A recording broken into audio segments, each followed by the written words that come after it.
Okay, so Caitlin was the last girl I attempted to get with in college, but we already told that story, so let's talk about the very first girl.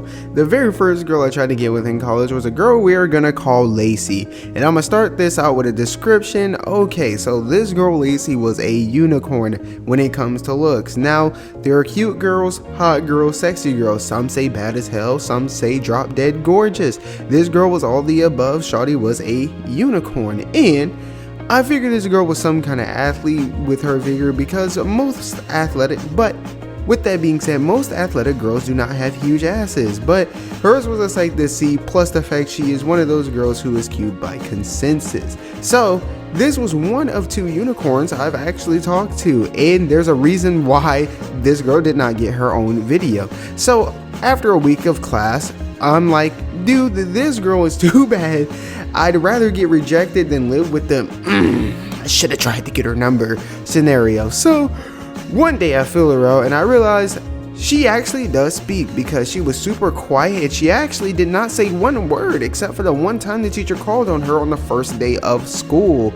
But the next day after filling her out, I ran up on her after class and made some small talk. But I had to be quick because we walk opposite directions, once the sidewalk splits. But I ended up using that nick of time to get her Snapchat, and from here I'm like, oh, it's a wrap, bro. So normally I wait 2 to 3 days before, hitting the girl up, but I couldn't wait that long with her for some odd reason. Maybe it's because she was a unicorn. Anyways, and boy did I learn my lesson. So I hit her up and she actually responded rather quickly, which caught me by surprise. And of course she texted with absolutely no emotion whatsoever, and she was a very bland texter, which, heads up guys, if you think a girl is very hot, you think she's a unicorn, the odds are she is going to be either a completely bland personality, or B, she's going to suck at texting. There's going to be something wrong with the social skills, because most of the time when girls are a unicorn, they don't need social skills because everybody just approaches them off of their sheer looks. Remember that, keep that tucked in your back pocket. So yeah, anyways, that's what I kind of figured. But anyways, it was, it was a day, an average day laying down the casual game and whatnot. And well, after some small talk, I started to ask some questions, to get to know her. And well, believe it or not, she left my first question on red. And I was like, okay, shawty was bland and whatnot. But then she unadded me, which kind of hurt, because I'm like, I don't get why girls do that. It's like, if you're gonna ghost a dude, okay, whatever, I was just trying to, get to know you, you know what I'm saying? I didn't say anything crazy, so why go the extra mile to block or unadd me? That's kind of fucked up. It's like, I didn't say anything out of left field. I didn't say nothing. Just trying to get to know you, because I'm like, okay, let's evaluate how much game am I allowed to spit here. And they're just like, nope. Not only am I going to ghost you, but I am going to unadd your ass. I'm going to give you the gray arrow. Oh my goodness. Okay. But it's alright, kind of fucked up, but it is what it is. You win some, you lose some. Unfortunately for me, I lost a lot. But hey, a week or two after she sent my shit to the other side of the gym, some dude asked her out to prom and she said yes. So she went to prom and probably laid a dude while I was at home swiping on Tinder. I think that's an L for me. Make sure you put that in Times New Roman 48.5 because it is a big one. So the second story of this video is a girl that I'm gonna call Summer. Now, Summer wasn't a unicorn like Lacey and Lee, but she was a petite Asian girl with a cute face and an outgoing personality. If you pay attention to these stories, you can probably guess where she caught my attention. So at this point, Lacey had sent my shit to the other side of the gym, Kaylee softcore rejected me, and Monotony had also sent my shit to the other side of the gym. So at this point, I was already 0 for 3, so Summer was just gonna be my eye candy and whatnot because of this. Once you get your shit patted a couple of times, you get kind of nervous at shooting.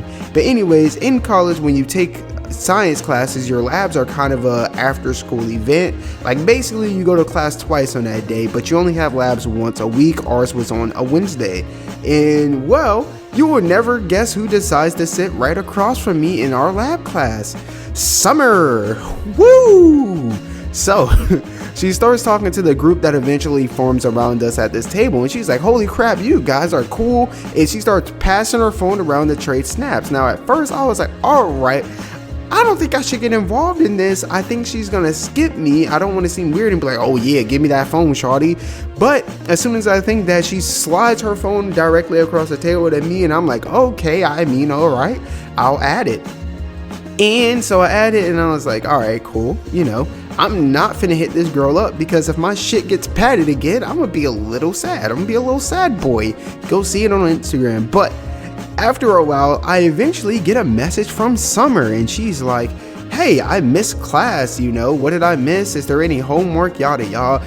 And I filled her in with a grain of salt, and I expected to be left on red, but to my surprise, she responded thanks and whatnot, and I'm like, okay, well, I mean, if the door is open, you might as well try to walk through it, you know what I'm saying? If you got a free shot, you might as well take it, you know what I'm saying? So there's an opportunity here, let's see what happens. So I start to lay down the casual small talk, you know what I'm saying? That casual flat game, and I'm like, oh, that what you up to and whatnot, to let me get to know you game. So for a smooth half a day, we texted kind of heavy, and I'm like, what the fuck? Cute, petite girl, outgoing and friendly, and shawty has text back game. Well, okay, Santa Claus, I need you to take a day off, because it's my turn to bag some shawties. You thought I was gonna say bag some hoes. No. But, well, at this point, I, normally lay down a game plan to make whoever is, whichever girl I got in this situation, I lay down a game plan to make her wifey. But I'm like, hold up, wait a second. She might have kept the conversation going as a formality. And, well, I was right, because that night I was left on red, and I was like, well, fuck. But you know how I am about, how I am about these kind of girls. So the next morning, I sent her a good morning text, and she actually said it back. Well, we small talked for literally 2 to 3 messages when I was left back on red. And so at this point, it was obvious that she wasn't interested, but hey, at least she had the decency not, to just block my shot and keep it pushing. She didn't pat my shit into the adjacent wall, So, with that being said, Summer and I to this day still follow each other on Instagram, and she never unadded me on Snapchat. But also to this day, that message I sent is still on red. Turns out Summer had a boyfriend, and she also wanted to transfer to UGA, which, if you do not know, is a long fucking way from Waycross, and it is a longer fucking way from Camden County. So even if she wasn't even if she was single, I don't think she would have dated anybody in Waycross for that exact reason, and definitely wasn't going to date a kid who lived in Camden County, which was an hour and a half away from Waycross, and is 5 hours away from Atlanta. So yeah, but hey, she's still into that. She's still in that relationship, as far as I know at the time of this recording. So Lacey got laid, Summer got a long-term boyfriend, and I got good content. So I think we're even. And with that being said, hey, comment some of your L's down in the comments. Yeah, something like that. I think that's the proper terminology. Write your stories down in the comments. It is okay to paraphrase, but if you want to leave those juicy details in there, I would like it, because I really want to make that subscriber story video. I can't wait to, I'm going to respond to them. That's all right. Well, y'all take L's. Just make sure your L's are in Times New Roman 48-point fonts like mine's are. But yeah, I think that's it. Yeah, comment your stories. I really want to read them and make that video. But yeah, with that being said, until we meet in the comments, envy no man, because we know we have next. Sponsored by Atari, and I'm out.